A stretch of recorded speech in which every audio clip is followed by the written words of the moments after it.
Today I'm very pleased to be able to speak with Jim Rogers, the legendary commodities investor and the founder of the Rogers International Commodities Index here in his home.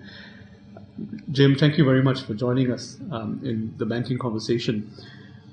Tell us a little bit about Jim Rogers and commodities. How did this whole industry grow on you, and what from your younger days led you to take the positions that you have in the commodities industry today?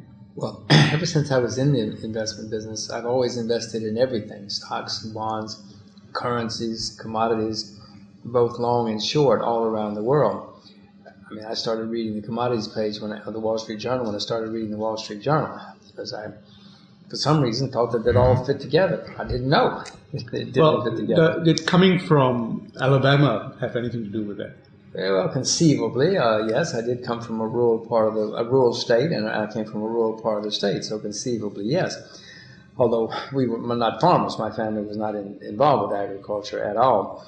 But for whatever reason, I've always invested in everything, both long and short, and all over the world. And commodities was just another thing. It so happened that by the end of the 90s, I thought I saw commodities bear market that had been going on for 20 years coming to an end. And so I naturally started thinking about investing there and did so. Eventually, this bull market in commodities will come to an end. I hope I'm smart enough to get out of it when it does and go short commodities. Right. A lot has been talked about Jim Rogers and commodities. Tell us a little bit about the index itself. What's it telling you in terms of how it's weighted, what it should be focused on, and well, when I started going to go back into commodities on the long side, I thought I'd just become an index investor because everybody knows about index investing, and I was about to go around the world. But I looked at the existing indexes, and they were useless. I mean, I wouldn't put my money into them.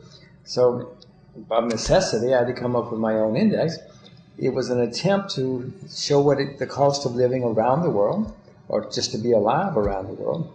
The others were very U.S.-centric for the most part, but I was interested in the whole world, so I sat down and came up with what I hoped was a way to measure the cost of being alive around the world. Right. And so far, I had to worry about liquidity, obviously, but so far it stood the test of time. I mean, who knew? I didn't know what I was doing. But did you see the other indices sort of improve themselves as a result of? Well, yes, some of them have gotten better since then. I mean, the Dow Jones didn't know they had a commodities index when I went to see the head of the Wall Street Journal. It's gotten somewhat better, but I still wouldn't put a penny of my money into it. They still all have serious problems, as far as I'm concerned. As an investor, right? Some of them are good for the. Why is that? Is that because of the skills in the commodities investment business, or is that just the focus of the different players in the marketplace at the moment, like investment banks? Why don't they have a deeper focus on commodities?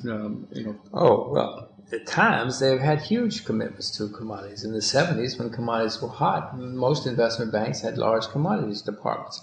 In the 80s and 90s, there was a long bear market in commodities, so most of them got out of the commodities business. They're coming back now because there's a bull market. But that's been the story on Wall Street, the investment community all over the world throughout history for hundreds of years. When something's hot, they go there because they can sell it. If you went to somebody and said, we're going to have a .com fund in 1991, they would say, go away and leave me alone. Mm. But by 1999, if you went and said, I'm going to have a .com fund, everybody would have kissed your feet because everybody wanted a .com fund. So that's at the top. Always happens at the top that way. Right. That's why they'll all be back in the commodities in a big way in 5, 10, 15 years. Right. Give us a sense of how commodities is likely to play out in the next 5 years. Commodities and inflation. There's a lot of talk today on the possible impact of inflation. Commodities and inflation. What's the correlation and how's that? Rising prices are inflation by definition, and in my view, we're going to have rising prices of commodities for many reasons. Mainly the supply demand are out of bounds. And as those prices go higher, it's going to be called inflation. Plus, we have central banks now printing huge amounts of money all over the world.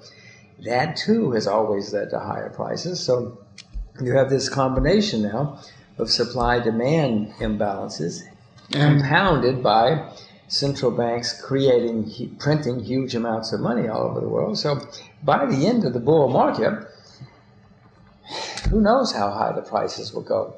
That's always been the case with bull markets in any assets, They go along for a while, but by the end, there's hysteria. Everybody's investing in the asset class, whether it's California real estate or tankers or gold, whatever it happens to be. Right. In the end, it's wild and hysterical. How elastic is commodities?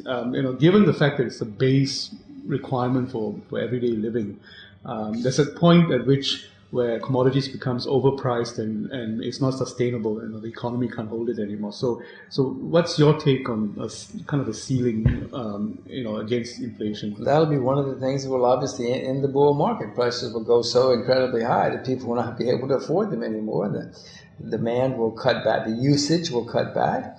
In the late 1970s, everybody was wearing a sweater in their homes. They were turning the thermostats down, or if they were, depending on what they were in the tropics, they were turning the thermostats up. Everybody cut back the usage dramatically because prices skyrocketed and went up. It went up over 10 times. That will happen next time too. And at which time you would be out of the market? Basically. Well, I hope I'm smart enough to get out. Normally in my history, I always get out too soon because I see what's coming. Unfortunately, usually by the time in 1978, the world started producing more oil than it consumed for the first time in a long time. And yet in the next 2 years, oil prices doubled, even though the fundamentals, because at the end of a bull market, as I say, there's momentum, there's hysteria, people believe the world's going to go on forever. And that's the most dangerous part of a bull market. Or the best part. And the best part. Depending on whether you're long or short. But it always happens that way. Now, my problem is I see what's happening, so I get out. Right. I wish I was smart enough to stay in for that delicious gravy. What's that got to do with aging, that you become a little bit more... No, I was always this way. I always saw, it was going nuts. I mean, that's one of the things I've tried to learn about myself. I have to wait before I act because I'm always too soon. Right. Commodities and currencies, and especially the US dollar in terms of where it's heading and how that's going to be reflected in commodity prices. The US dollar is a terribly flawed currency. Okay. The US dollar is going to be going into demise over the next 2 or 3 decades for a variety of reasons, many reasons, because it's terribly, terribly flawed. With the largest debtor nation in the world, in the history of the world, is now the United States. That's not good. That the fundamentals will ruin the dollar. Now, the fact that commodities are traded in dollars is a factor with commodities. But 100 years ago, commodities were traded in sterling, the world's reserve currency. Well, that changed. That will change with the dollar too, because the world's going to move away. Many people in the world are already trying to move away from the dollar. They will move away from the dollar. And any correlation between commodities and the dollar, which might exist now, and I don't think much there is, it'll disappear. I mean, there's no correlation between the peseta and the current commodities right now. That'll be the same with the dollar someday. But what about commodities intensive countries like China and India? Remember, China and India together, while they have 2.3 billion people, billion with a B, are very small in comparison to the world market.